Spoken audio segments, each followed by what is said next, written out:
Broadcasting live from the WDCE studios out of the University of Richmond, you're listening to 90.1 FM from the most trusted puppet in media, reporting since Roswell. I'm Sam Newsman, and this is Saturday morning. I want to thank everyone, of course, for joining into the show. Shout out to, of course, the people who've popped in here on YouTube and Instagram. Yes, we are here live on the radio. And you can listen to us if you were driving through Richmond, Virginia, and you were to just turn on the radio, and you were on 90.1 FM, you'd hear my amazing, beautiful, lovely voice. But another way you can actually listen to us, and once again, I would say that if you're outside of the broadcast area, one of the things I want you to do is I need you to download the Simple Radio app. Download the Simple Radio app, search WDCE, and you'll be able to listen to the radio feed. The reason why this is important is because a lot of times the phone callers can't come through on the video signal. Now, we do have a video signal going on. We're broadcasting live on Instagram. There's the Sam Cam here on Instagram, and then also the Sam Cam here on YouTube. So shout out Roundhead, K2000 first over here in Instagram, and Cato's collection here first on YouTube as well. Ash Bailey, Mark Cosplay, see you guys in there as well. But as far as action figures and collecting goes, if you want to have someone who is not a shill, someone who will give you the straight information that's necessary in order for you to make a correct purchase, I need you to go and follow Cato's Collection. That's Cato's Collection with a K, on YouTube. He's also on Instagram as well.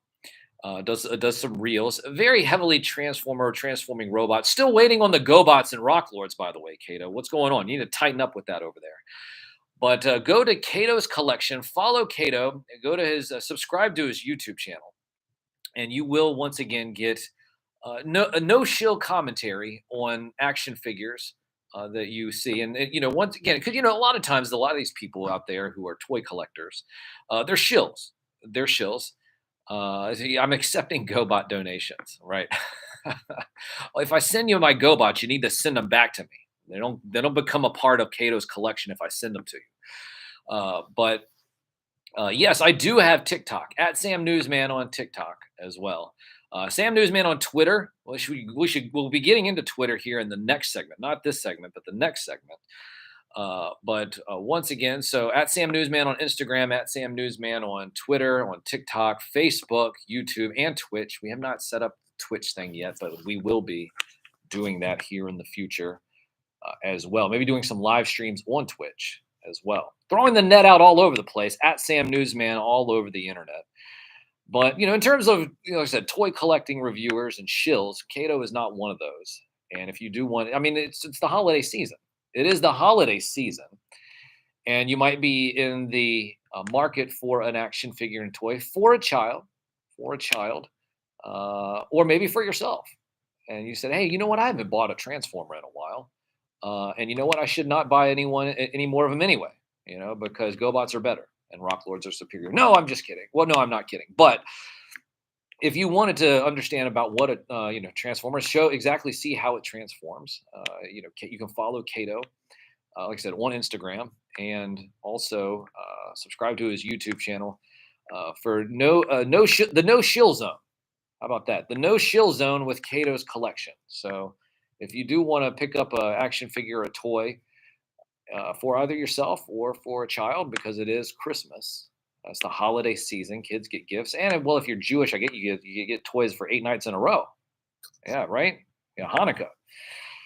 But yeah, so if Cato's Collection, follow him, check him out, and you will not be disappointed, and you won't feel like you're getting talked to by a shill, a toy shill. And once again, the no shill zone. No shill zone with Cato's Collection. Now, here's the thing. Interesting was I was going to go over some labor market news and I still will in a minute. But I got this story that came up, and I'm just going to read you the headline. Harvey Weinstein's abnormal testicles are key focus and final arguments in the trial. Uh, Numerous women are accusing Harvey Weinstein of sexual assault have testified about his medical condition. So Harvey Weinstein's genitalia has frequently been addressed in open court throughout his trial. But in the final hours of the case, the former movie mogul's abnormal testicles emerged as a key piece of evidence. I can't. Hashtag I can't. Hashtag I can't. I can't even finish reading this. Oh goodness gracious! Yeah, Harvey Weinstein's the media can't even read now. The media mogul's abnormal testicles emerged as a key piece of evidence on which the jury will have to deliberate. They're going to have to deliberate on Harvey Weinstein's testicle. Ah, oh my gosh! Oh man. Oh listen here, Your Honor. It's all about these testicles over here. Listen. I can't. Listen. I can't. This is from Variety. This is not just. No, this is not the Babylon Bee or the Onion. No, this is Variety.com. This is Variety.com. This is what comes down the pipe. I'm telling you, it's ridiculous. So, yeah, right. Yeah, we go from Cato's collection to Harvey Weinstein's testicles. It's the only place you're going to do that here on Saturday morning with the most trusted puppet in media. You go from Cato's collections to Harvey Weinstein's testicles. So they're going to determine whether or not he's guilty of rape and sexual assault, I guess, by his testicles. Are they going to interview his testicles on the stand? That's what I want to know. Like I said, hold on, we got to plop those right out on the table. Listen, I'm not making this up. Yeah, Cato said he'll be reviewing his testicle later. Oh man, yeah, exclusive review on Cato's collection of Harvey Weinstein's testicles. Definitely not for kids. Definitely not for kids. Oh man, you listen. You can't make this up. I'm not making this. It just came across my newsfeed right now. It did. I'm not joking. Why would I joke about that? Oh my gosh. Yeah. Wait, you want to go set up a GoFundMe for his testicles? No, we can't do that. Go fund Harvey Weinstein's testicles. Yeah, yeah. It's for his lawyer fees. Well, who are his lawyers representing? Well, they're not actually representing Harvey Weinstein anymore. They're representing his testicles. Oh man. Oh, jeez. Anyway, so this is oh man. Woo, man. Anyways, broadcasting live from the WDCE studios out of the University of Richmond. You're listening to 90.1 FM from the most trusted puppet in media, reporting since Roswell.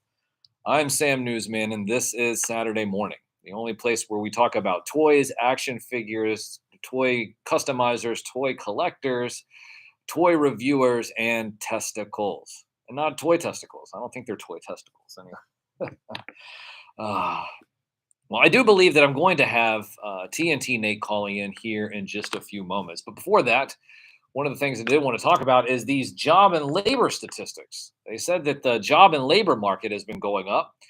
So the job and labor market has been on a roll here. The U.S. Economy added 263,000 jobs in November, bolstering a labor market that has proved surprisingly resilient while complicating the Federal Reserve's top task of tackling inflation, which remains the nation's biggest economic threat.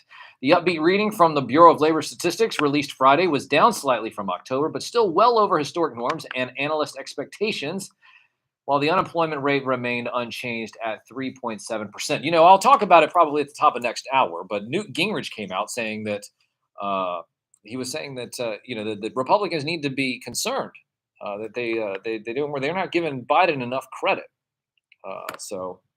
And that of course Biden won't have anything. He won't be able to do anything over the next 2 years because the Congress is going to be at a stalemate. But oh man, no, listen, I'm not gonna say that. I can't say that. Oh man, No. I'm not going to go there. I'm not going to go there. We already talked about Harvey Weinstein's testimony. No, we're not going. You want me to keep reading about his testimony? I'm not even. No, listen. It's.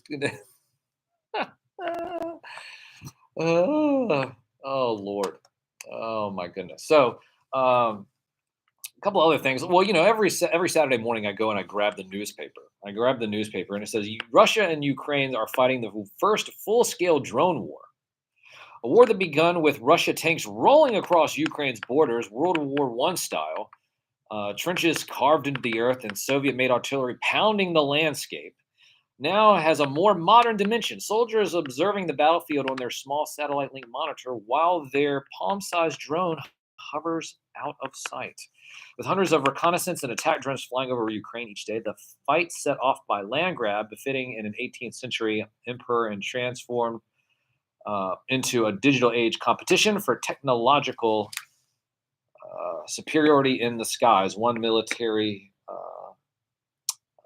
annals will mark it as a turning point. In past conflicts, drones were typically used by one side over largely uncontested airspace to locate and hit targets, for example. But of course, since the U.S. is now funding and sending all of this money, all this money that's being sent over there, sometimes I hear a former governor get on the news waves every now and then. He's talking about, well, we need to keep sending the funds. And I mean, listen, it sounds like a damn war hawk. No, I'm not going to say his name. Forget that governor. I don't want to hear about it. But I hear him every single week coming on the radio here locally and talking about how we need to send more money to the Ukraine. How about we send more money to the people here in this country that actually need it? Huh? As opposed to sending all this military stuff over to the Ukraine. And now there's this toy battle going on in the air. There's a toy battle going on in the air. And then no, I'm not going to read those. But so here we are now funding. We're now funding this toy drone battle. And of course that you have the former governor here in Virginia coming on the radio every single week saying, "Oh, we need to send more aid over there. We need to send more aid." Yet while there's people starving here in America, inflation is at an all-time high, and you, Mr. Former Governor, want to continue to send money over to the Ukraine and then get on the radio and then talk about how the Ukraine is winning the war. What a bunch of propaganda if I've never heard it. And here you are hearing it from me, the most trusted puppet in media. And that's not the case. It's not the case. And of course, and the reason why is because he has all these vested interests himself, like a damn warhawk would. So, yeah, no, right. Yeah, you listen. Yeah, you might as well fund Harvey Weinstein's testicles at that point. Go fund Harvey Weinstein's testicles if you're going to sit there and keep funding all this Ukraine nonsense. And they're having a bunch of toy drones up in the air going back and forth with former governors getting all on the radio airwaves and saying, "Oh, well, we're making moves and we just need to keep on doing it. Keep sending all this money. Keep blah, blah, blah." You know what, Governor? Just shut up. Please. Just shut up. Nobody wants to hear you talk. And you know what? Because you have vested interest, don't you? Are you blackmailed, Mr. Governor, Mr. Former Governor? Is that the reason why? It makes me sick. I hear him every single week talking about how we need to keep supporting and sending fund and aid. And you know what? It was a long time ago when what America's war stance was. And what America's war stance was that we would stay out of other people's wars. Right? But it wasn't until World War I came around that all of a sudden we got dragged into it. And then World War II, we got dragged into that. But if you go back and look at public opinion at the time, the American public had nothing to do with it. They wanted to have nothing to do with it. So here I am. I'm sitting there wondering why exactly that we're still sending all this money over there. And we have former governors getting on the radio here in Virginia every single week talking about we need to continue to fund it. And yet we have homeless people over here that need the funds. We have inflation at an all-time high, and we need to go fund Harvey Weinstein's testicles. I mean, I don't understand it. Well, it's for his lawyers. Maybe his testicles look like drones. Yeah, maybe they're shaped like drones. That's a good point. That's probably it too. But listen, it just makes me sick. It makes me sick that all these damn and then anybody that sits there and says, "Oh, we don't believe in war," and then out of nowhere they're now supporting this. Yeah. Oh, well, I'm for peace. I'm for peace. And you want to continue to just slam all of this money and revenue into this toy war. this toy drone war that's going on over there. It's ridiculous. It makes me upset. I could go off about that all day long. But a couple of other things. Where's TNT Nate? Is the phone lines broken? Are they not working? Are they not working? I do believe the phone lines are working. Nate, if you're out there, give me a call. Listen, we want to talk about some stuff here in just a few moments. But before then, I guess one of the things that we do need to do is I'll tell you, I will probably take a break here because I'm oh man. That's the story of the day. Hell, that's the story of the week. Everybody's been talking about Kanye all week. But no, forget listen, if you put I want to know what's trending more. Is Kanye trending more now than Harvey Weinstein's testicles? Because that's really, that's when you know that that's when you know that this whole world is nothing but fake. No, yeah, space is flat. No, no, no, not Earth is flat. No, space is flat. Earth is fake. It does not has no nothing going on. It's all fake. I can't understand it. We got a phone call coming in. I'm sure that this is probably Nate here right now. So, hello, is this TNT Nate? It is, Sam. It's, TNT Nate, yes, our official news correspondent and information analyst, deep in the woods of Kentucky, who's been doing a lot of research. Nate, I sat there and I got the newspaper this morning. Every single Saturday I go and get to grab the newspaper, whether it be the Richmond Times-Dispatch, New York Times. I don't know if you saw this, but the New York Times, the whole newsroom is about to walk out. I thought that was probably one of the best news stories I've heard all week because it makes me listen. The New York Times. Right. So Considered a trash paper years ago, Sam. They probably should have walked out and saved everybody years worth of reading material that no one ever needed to consume, Sam. That's my opinion. Well, but no, wait a minute. But it does make for wonderful toilet paper. So I mean, if they all walked out a couple of years ago, we wouldn't have had toilet paper all this time. So, but now it seems like that the whole staff is about to walk out. Is about to walk out. And of course, my question is, I'm wondering if they're willing to have a real media puppet become a columnist. I mean, everybody talks about. Who knows, Sam? You're the only one that's bringing in the information the way that you can do it as a real media puppet should. They shouldn't put people in place of real media puppets when we come to find out that they are acting as media puppets. It just makes no sense. And when people sit there and then call them media puppets, I could definitely get upset right now. I could get upset. I could get offended. Because people are pointing fingers and calling the humans media puppets, and here I am, I'm a real media puppet. Talking about our intrusion into World War I. Is that what I just heard? Because I think if I'm not mistaken, George Washington in his final address was like, "Hey, if I can give you guys one piece of advice, stay the hell out of Britain's wars." And then I think that's before Britain took back control, man. oh well, that's that's probably a deep dive. Well, I went and grabbed this newspaper. Sam, it's not that deep. I'm Well, sure the listeners know about the money they're carrying in their pockets in the Federal Reserve Act of 1913. oh, was it and it was on Christmas Eve, if I recall correctly. Was it not? Yeah, they just get a bunch of people to go home for the holidays. You show up in the beginning of the new year. You got a Federal Reserve, a central bank. You have a central bank. Hey, Merry Christmas! You now have a central bank. It's the third one in the United States history. Yay! Yay! Oh, so. That's privately owned by old school bloodline British families. It's just weird, Sam, how they just continue to do this over and over and over again. Well, and you were mentioning World War I. Sam, this is off the cuff here. This is no research. This is just from old TNT Nate, my head here, off the dome. Do you know why we got into World War I, Sam? Go ahead and tell the listening audience why. Well, most people will say it was Britannia. Right. There was a declaration. Listeners, you should probably look it up. Never heard of it. Because I could probably do a whole episode just on this declaration and the family involved. And it may come into this episode. You never know. We may talk about it. But dear Lord Rothschild, he wrote a letter to Arthur James Balfour. It's called the Balfour Declaration. And basically, where you should position Palestine and give home to the Jewish people. This was a big deal, and he gave Palestine to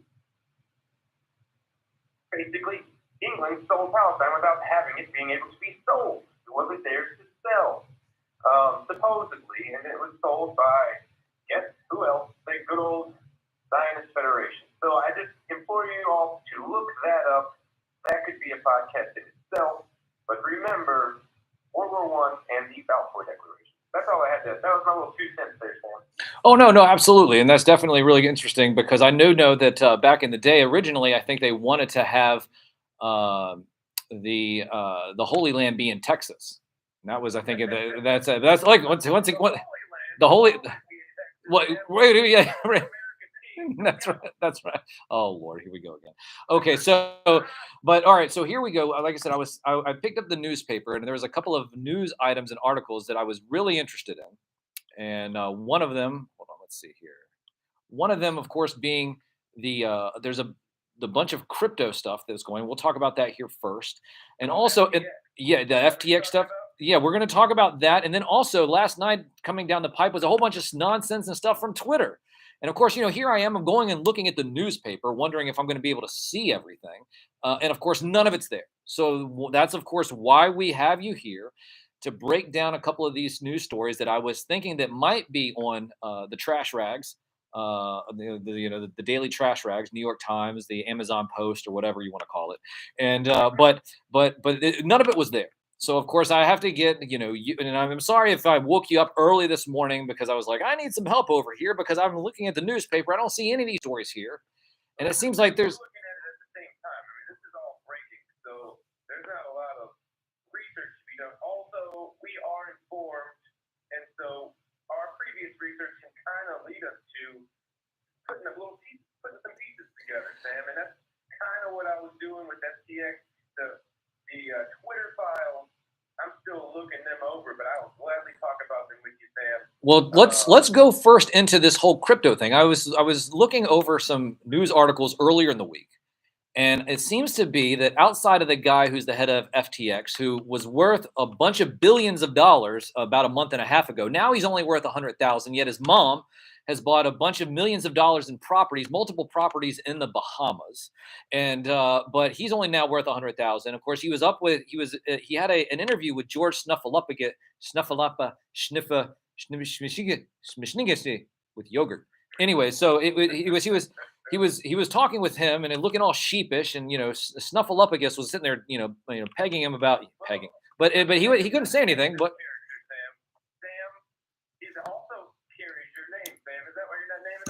Yeah, I don't want people to get confused and think that I have a bunch of stuff in the a bunch of properties down in the Bahamas, but I don't want to say his name. I think his name is Sam, but we don't want to have any confusion. SBF with FTX, So here he was ahead of FTX, and one of the things that I also saw. Now he's still alive, but from what I was. He's not even arrested, but now I'm sitting there looking around, and I'm seeing all these other crypto moguls dropping like flies. I guess they're choking on peanuts. I guess or something to that effect. Okay. What's happening? What's happening? Break it down for us. Okay, so first one that comes to mind. If I'm not mistaken, he was the first, but I'll probably go through this in my mind, and it may come out in order or not. But this is just we're going to talk about this. All right. There was a guy, 30-year-old, back in 2018. His name was Gerald Cotton. Passed away without ever sharing keys to his crypto wallet, and he was worth hundreds of millions of dollars. And some of your listeners may be familiar with Cotton because he was the subject of the Netflix documentary Trust No One. It's a great documentary. I think all of your listeners should give it a watch, even though, remember, it is Netflix. But it does give you some background information on the game that is crypto. He was the owner of Quadriga CX, the crypto company, and what he did is kind of what's happening now. It's why I'm bringing him up first also. He scammed a lot of people out of all of their money and claimed bankruptcy. Very similar situation to what's happening now. Interestingly enough, he passed away while on his honeymoon in India with his wife. Now, why he passed away is what makes all of this seem like a conspiracy, starting here. He went to a doctor in India. They said they diagnosed him with traveler's diarrhea. And the next day, he was supposedly dead, and no autopsy was ever done. So, how convenient for Gerald Cotton. The rumor is that he's still alive. No one knows. Kind of like Epstein, right? That's just a rumor. I have to think that it's a rumor. It's not fact. But that's why it gained traction, Sam, is because you just passed away from diarrhea. You got they talk about a blowout, right? Talk about a blowout. Man. Sam, we can't make this up. You know? And then he's got all of this money missing from, he had investors, hundreds of millions of dollars just gone. I'm sure, I don't know the story of his wife, but I'm sure she was looking over her shoulder or what, that money is somewhere. No one ever got the keys to that money. That's hundreds of millions gone. Then, moving on to April 16th of 2018, you have a billionaire from the banking, he's actually an heir, he was, to the Carnegie Mellon and Drexel family fortune. Okay. He passed away in a rehab facility in Mexico, always in another country, because it's hard to track stuff that happens in another country. And he made the majority of his millions, he may have made billions. I never got a correct amount for this guy, but let's see, he said he made his majority of his fortune on XRP. And a lot of your listeners may be familiar with XRP because they are currently in a lawsuit with the SEC. So basically what's happening there is, so fast forward in the crypto story about how crypto is not currency. XRP is like, it's an asset. And SEC was like, we're using this currency. And so they're going back and forth on that. A lot of people think that this is a big setup because XRP has been working with world banks and they have an investor, aka BlackRock. We mention them every week, Sam. Like I told your listeners, they're always going to show up. They're one of their main investors, BlackRock.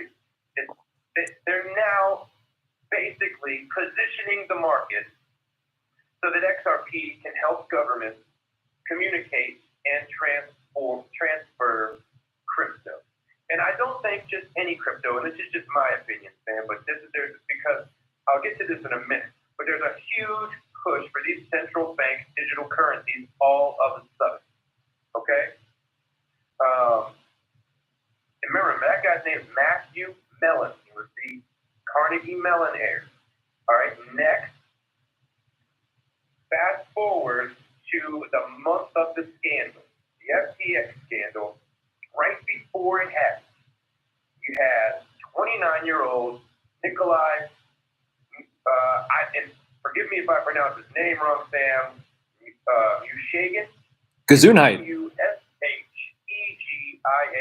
Okay? Yeah, Gesundheit. He was a crypto millionaire and co-founder of cryptocurrency lender platform Maker and the decentralized Tau DAI stablecoin.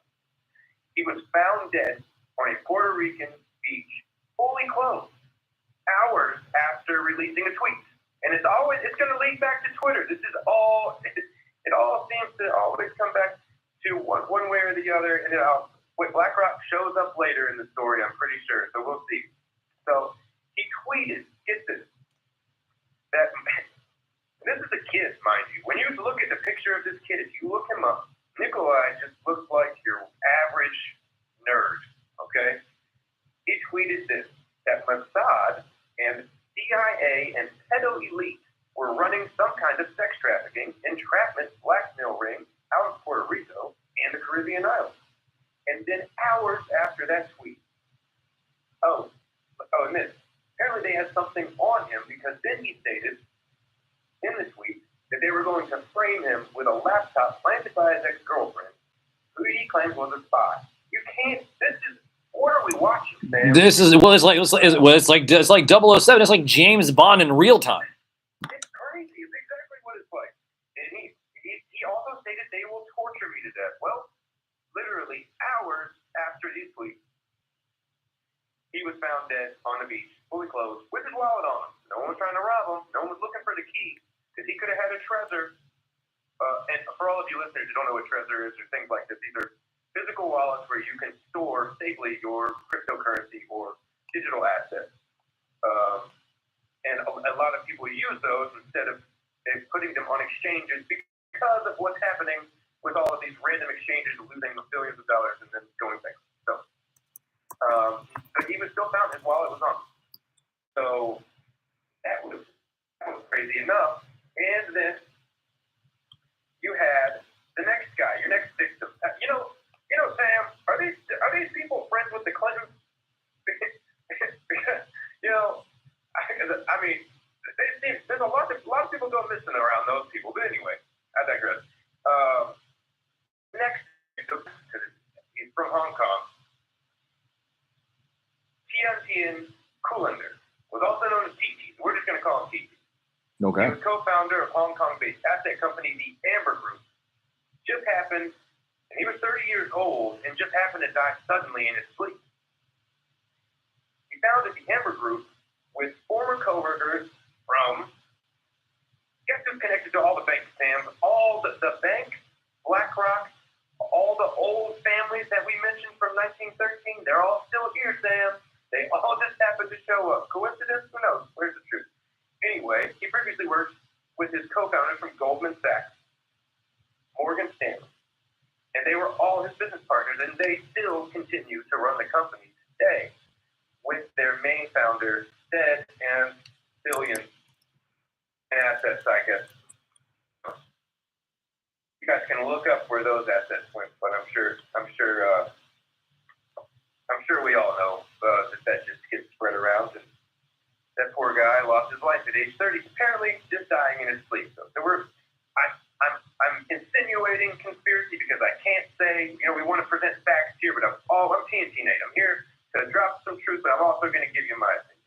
Next, in the victim list, most recently, 53-year-old, and here's another foreign name, this is just how it works, Vyacheslav Taran. We're going to call him BT, or just Taran. Let's just call him Taran.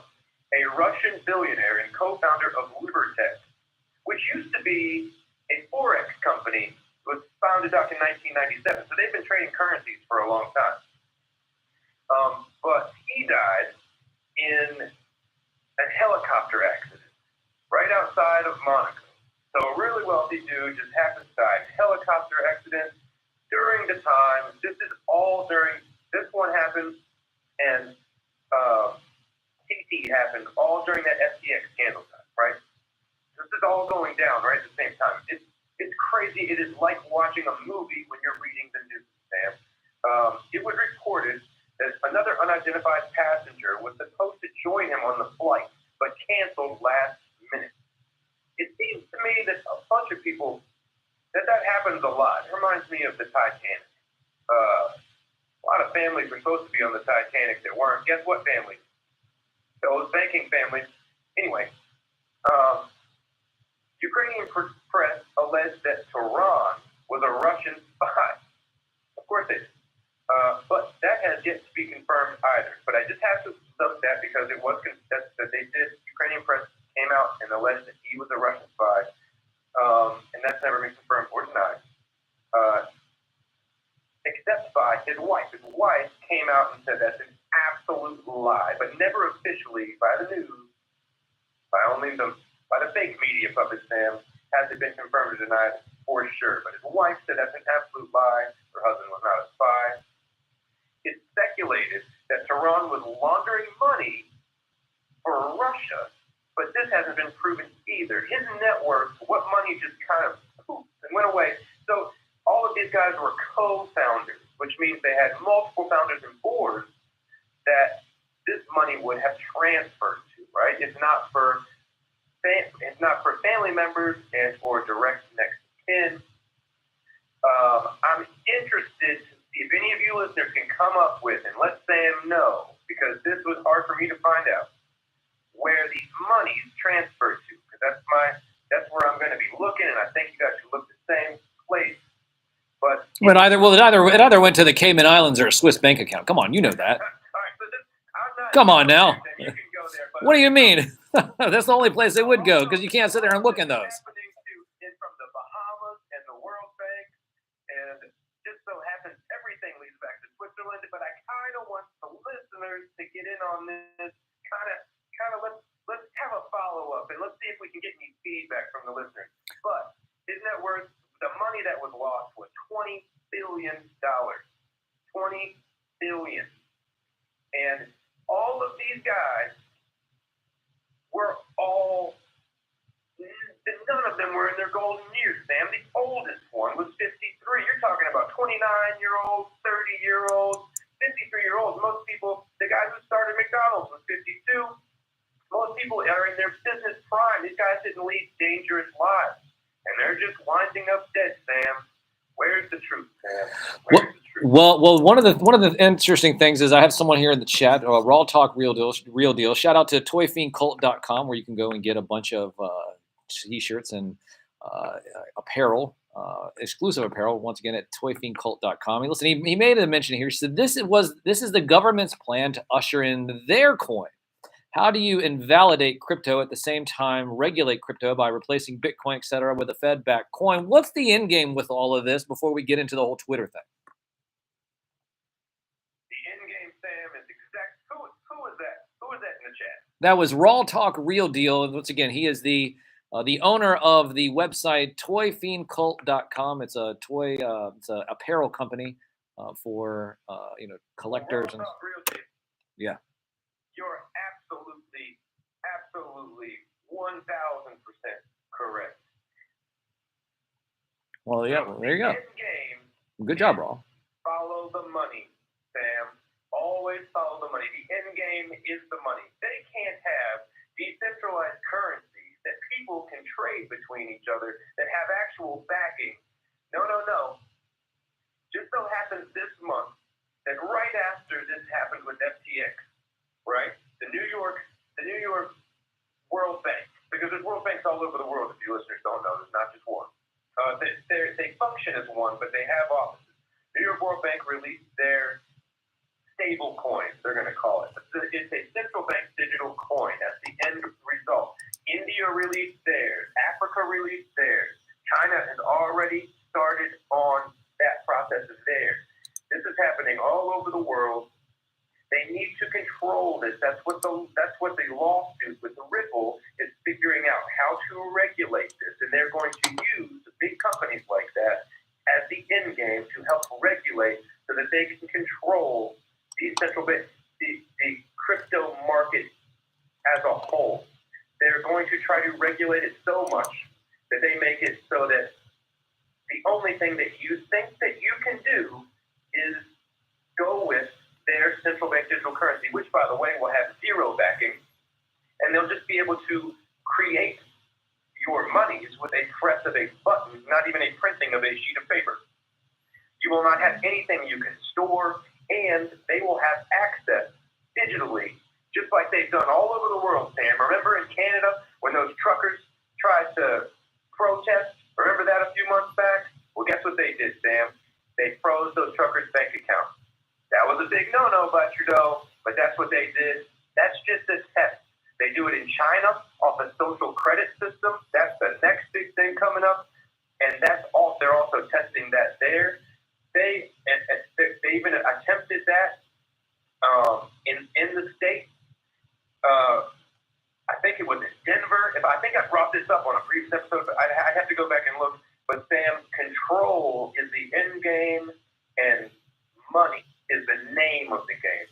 They literally want to control the money, and this is how they're doing it. But the juicy part is exactly how we're getting there without anyone questioning it.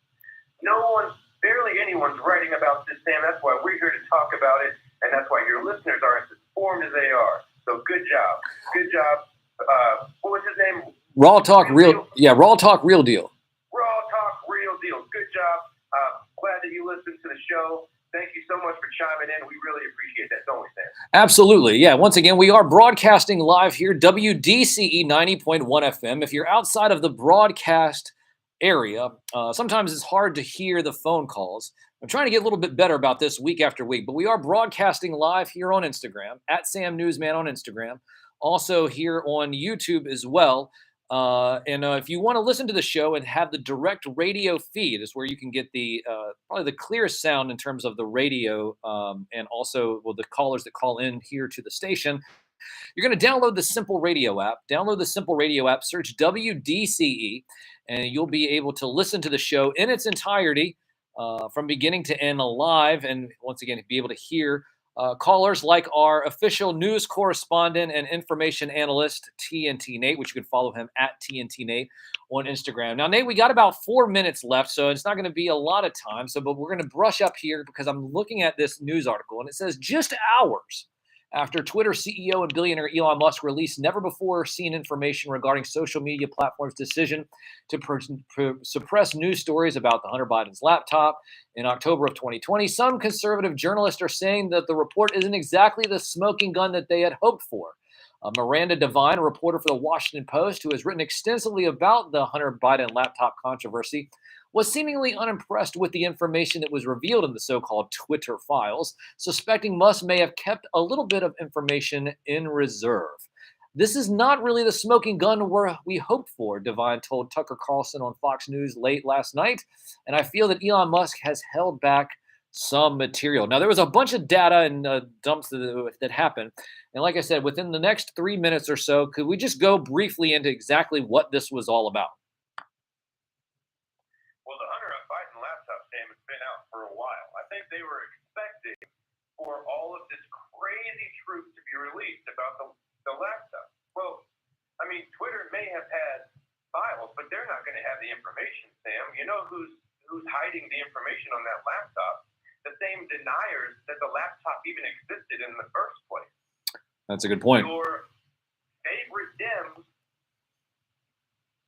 and rhinos in our government and the FBI, who is trying to prosecute pretty much. They've been doing. There's a lot of prosecution by the FBI. It doesn't have to be them kicking in your door, even though they have done that too. Project Veritas and other organizations and other humans. But these same people hold this information, Sam. That the guy who ran the store, who had the laptop, gave the information up to them. Now, he knows what's on the laptop, but I'm sure that he's had to sign non-disclosure agreements about exacts and particulars, and I'm sure that these files that were held by Twitter weren't the end-all, be-all for the laptop information. The good thing is that there are those in power that now recognize that not only was the laptop real, but that there's information on it that needs to be gone over and released to the public because it does involve similar. I don't want to state this wrong. Indiscretions that could have to do with national security. Supposedly on this laptop is a lot of things that aren't just Hunter being Hunter and having his way with women and drugs and whatever. There is a lot of information supposedly on this laptop. The information supposedly being covered up is that he had dealings with Ukraine. This is just supposedly now, but this is what is important that's being brought out to the public because I don't think regular people know about it. So regular media watchers, your regular people who watch those fake media puppets, Sam, I think they only think that Hunter's just a bad kid who had a bad laptop. And I don't think that that's the case. I think, and if you know anything about Hunter's business dealings in his past, he was dealing with the Ukraine. His dad was also dealing with China. So I think a lot of national security issues could come up when they actually do get that laptop in the hands of someone who can reveal the files on it. But for Twitter files, I think people were expecting too much. Now, what we did get, if I have like a couple minutes, what we did get from Twitter files is that politicians and government agencies were working with Twitter to suppress information based on political affiliation. And that is pure propaganda, Sam. If that's not the definition of political propaganda, I don't know what is. If it's not pushing an agenda, I don't know what is, Sam. That's the cool thing that came from the Twitter files. What do you think, Sam? Well, what I think is that we need to get going here, but I'm telling you what, if we can have Harvey Weinstein's testicles put on trial, then we should be able to have Hunter Biden's testicles put on trial as well. Once again, everybody, we have TNT Nate. TNT Nate, follow TNT Nate at TNT Nate on Instagram, and we'll make sure that we follow up on Hunter Biden's testicles just like we have followed up on Harvey Weinstein's. Nate, thank you so much for your time and all the information. We look forward to chatting with you next week. And what do you always say at the end? You got it, Sam. Go Cowboys. Yeah, go. Yeah, once again, go Cowboys. TNT Nate, everybody, at TNT Nate on Instagram. Follow him once again. And also, once again, shout out to everybody in the chat as they've been going. As they've been talking here, I've been seeing everybody, people in the chat over here. Duchess of Darkness. You've been to Duchess of Darkness. Have you seen? Are you into scary stories? Follow Duchess of Darkness, Duchess of Darkness. She's on Instagram as well. But follow Duchess of Darkness and subscribe to her channel if you want to hear some scary stories. No, I mean, hell, you just read the news and it's scary enough. But if you want to hear some other scary news stories, you can do that as well. And once again, we'll be back here on the other side of this commercial break here. We're going to open up the phone lines in a moment. So I do see some people that are calling in. Call back in just a few moments. We'll be able to answer the phone here in just a few moments and at the top of next hour. But from there, we're going to take a little bit of a break. Once again, the only radio show dedicated to the magic and nostalgia of Saturday morning, hosted by me, a real puppet. Broadcasting live from the WDCE studios out of the University of Richmond, you're listening to 90.1 FM from the most trusted puppet in media. Reporting since Roswell, I'm Sam Newsman, and this is Saturday Morning.